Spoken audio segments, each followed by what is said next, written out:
Hi friends, my name is Michelle and this is my channel Amicia.Official. Welcome back. Today I'm going to be chatting with you about some things that I've made recently, a couple hits, a couple misses. You can tell me what you think and just come along for the journey. Alright, so the first make I'm going to chat with you about is McCall's 8551, which is this really beautiful knit dress that I made.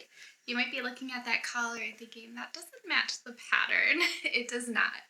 I brought the sewing pattern package that started with size 14 and went up. And I usually sew a size 12 or a size 10 in the McCall's patterns for my upper body, for like bodices, shirts, stuff like that. So I don't know why I chose the 14. I think I was worried about not having it fit my hips, which is kind of weird because it is a more of a wide skirt pattern. So obviously the hips would have probably fit fine for me because I usually sew up like a 16 or 14 for my hips. I'm smaller up top, wider on the bottom. I have like narrow shoulders, a large chest, and then more wide hips, kind of something between an hourglass and a pear shape. So I don't really know why I picked the size 14 and up, and I have since brought the smaller package. I actually just got that in the mail yesterday with my Simplicity pattern haul that I just did. So I'm able to sew this up again in another dress because I really loved it. I was just disappointed that when I made the size 14, the top square neck of the bodice and then the back also were very much like gaping forward a little bit. It wasn't terrible. It was pretty terrible. I did not like it. So what I ended up doing is I just created a sweetheart neckline by ruching, just kind of scrunching up, kind of accordioning the middle bodice and then hand stitching it like that to create like a little sweetheart neckline. And then on the back, I made a dart for the back, which I'm not super happy with. It's a little bit bubbly on the end because I had already pieced together the lining and the bodice pieces and I had serged it and everything, and then I decided I needed a dart. And I know that I should have unstitched it and unstitched my serging and done separate darts and then put them together and it would have been cleaner, but at that point I was so sort of just like frustrated and fed up. I was like, whatever. It's fine. So the back dart is not my favorite, but my hair is long enough that it can kind of hide it, so I just don't let it worry me, honestly. It's a little bit lazy, but it's good enough. It's a good wearable toile because I actually brought this pattern for another fabric that I have and just ended up sewing up this one first and then realizing the issue with the bodice. So now I have the other pattern. I could sew up the other one in the smaller size and it's good enough. And I love wearing it. I already got like a million compliments on it. I've been wearing it for the past couple weeks and every time I wear it, people are like, oh wow, that's really pretty. I ended up actually really liking the sweetheart neckline versus the square. So now I'll have one with the sweetheart. I'll have a different one with the square neckline. Happy accidents, but I do kind of put it in the midway fail. Kind of in between. But I do really recommend this pattern. I think it's really beautiful. It was easy enough to sew up. Just I would measure your size and make sure to get your typical size that you make. But yeah, it's really cute. And it is a drop waist pattern, which for me is a little bit different. I don't usually wear drop waist, and I will say it's not the most flattering silhouette on my body type, but it was like fun to have something different, and I get bored with the same thing every time. I usually go for something that hits at my natural waist because it emphasizes that hourglass shape for me personally. But it's fun to have something a little bit different every now and then. The second piece that I set up is this really beautiful yellow blouse that is giving me all of the Belle from Beauty and the Beast vibes. I love it. It reminds me of her yellow dress that she wears during the ballroom scene in Beauty and the Beast. I love that movie. But this is a McCall's pattern again. It's $80.94 by McCall's, and I sewed up a size 12, so it does fit for the most part, but it is a little bit tight for me across the breast area. I definitely should have tried to add a little bit more room. I have about a 6-inch difference between my upper bust and my full bust, so it's usually like an E cup range when I'm sewing. So I probably could have added a little bit more volume right there. It's not terrible, but it's also not like my favorite look. So I'm a little disappointed because it is really pretty. I could wear it. I just need to find a bra that kind of like squishes everybody down a little bit. Otherwise I'm giving very much like Bridgerton boob. This one is so pretty.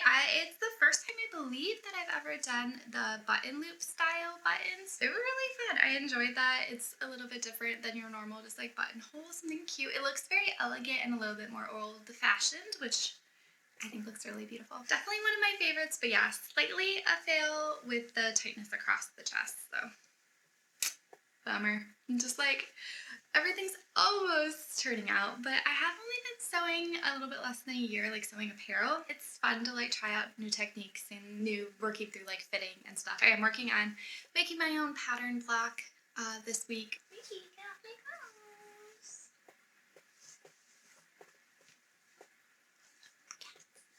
clothes. Next up, I have this really beautiful bright pink eyelet vest. I'm sure you've seen these like everywhere lately. It's the ones with the ties down the middle, and then this one has a little bit of a peplum bottom here. Super cute. It is slightly see-through because it's eyelet and I didn't want to line it. I thought it'd be really fun to kind of show off a little skin. I will say it does gape slightly down the middle. So I know that Brittany Jones has a video about how to add like a little modesty panel across the middle there if it worries you or you care about that kind of thing. I don't. I wear a nude color bra. That's all. I don't care. It's fun. It's very light and breezy. I've already gotten a ton of compliments. I've only worn it a couple times, but the color is just really pretty. It's definitely like in my color palette. So I really love this color. It's very beautiful. This is McCall's 8557, which was part of their newer spring collection. And as soon as I saw that pattern, I knew I wanted it immediately. Had to have it. Joann's hadn't had the new pattern, so I think I ended up having to order it online on simplicity.com is where I got it during one of their sales.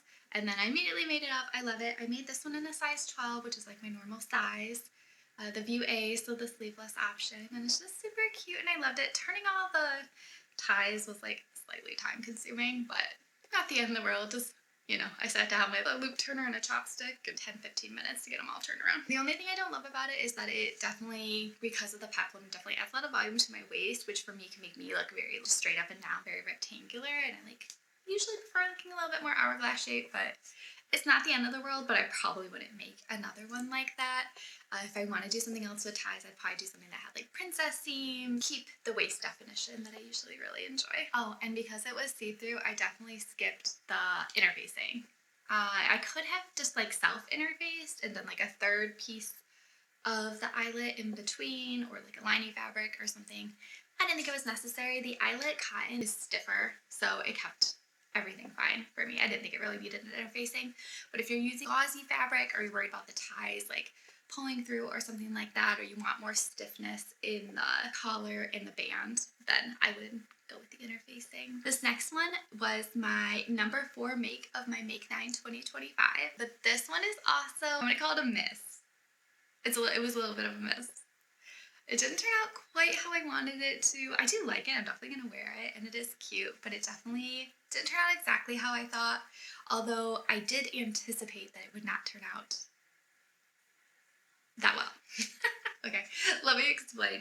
So this is McCall's 8454, which is like a romper with an overskirt style to it, and I went with the view A for the bodice, and I also skipped the pockets on the chest, which was a good idea because it calls for a woven fabric or a stretch woven fabric, and I definitely made this out of a full-on knit fabric, and I'm aware of that, and I knew it would probably cause me some issues, especially because I think this has like 6 darts or more.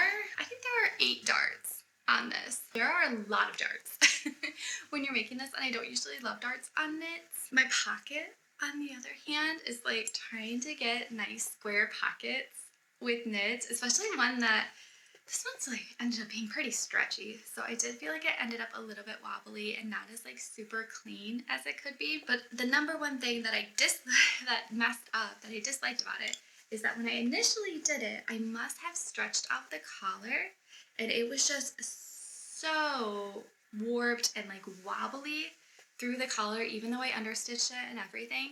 So after everything was said and done, I ended up top stitching it with a straight stitch all the way around the collar to kind of stabilize that a little bit, and that definitely helped.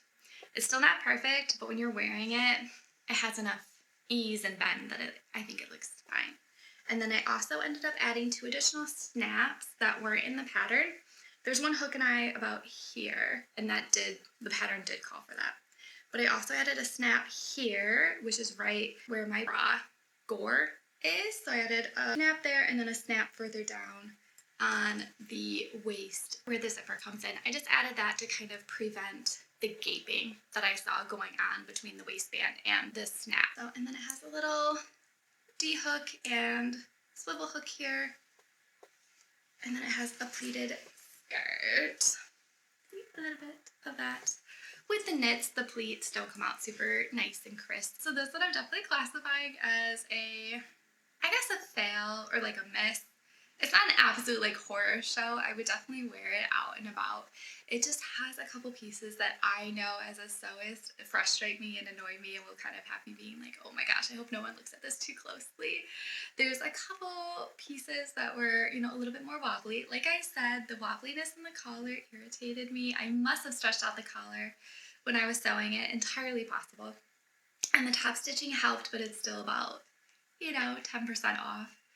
And then the pocket on the lower left front is not as nice and clean and crisp as I would like. And then I also feel like where the swivel hook comes in, I feel like the tab is ever so slightly low.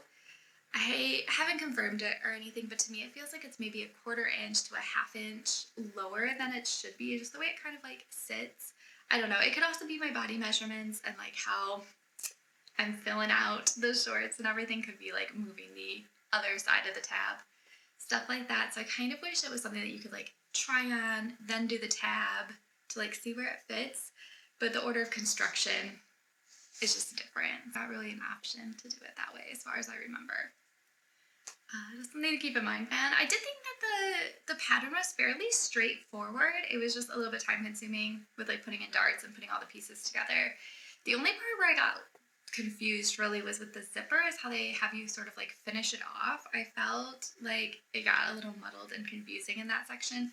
So I ended up just serging the sides that I thought would be better and closing it up that way, and it worked out fine. Could definitely be user error, and I just went with what made sense, and I think it actually looks fine. And it definitely feels fine. Let me see if I can show you. So here's the inside, and here's the triangular fly. So I felt like this portion, I think they just left open, or I didn't understand when they closed it, so I just ended up serging it just so that it would lay nice and flat. What part of the directions that was covered in, if I misunderstood the directions or I skipped a step or whatever, but I was sort of like bewildered while I was just like hanging out, flapping open, so I just serged it closed and called it a day, and it worked out fine. It looks cute, it feels really nice, there's no weird bulging or flapping or anything in the fly covers. The zipper, just fine. It's kind of an odd one because the zipper is set at an angle and then the fly is in a triangle shape, so a little slightly odd, but it makes sense because as it wraps, the wrap is part of it and it kind of covers over. But it feels good, looks cute. I did feel like it's a very cute pattern, but for the effort, I definitely would have sewn something else probably. I think if I really wanted it in a woven, it might be a good pattern for that, and probably the darts and everything would lay a little bit flatter and a little bit nicer.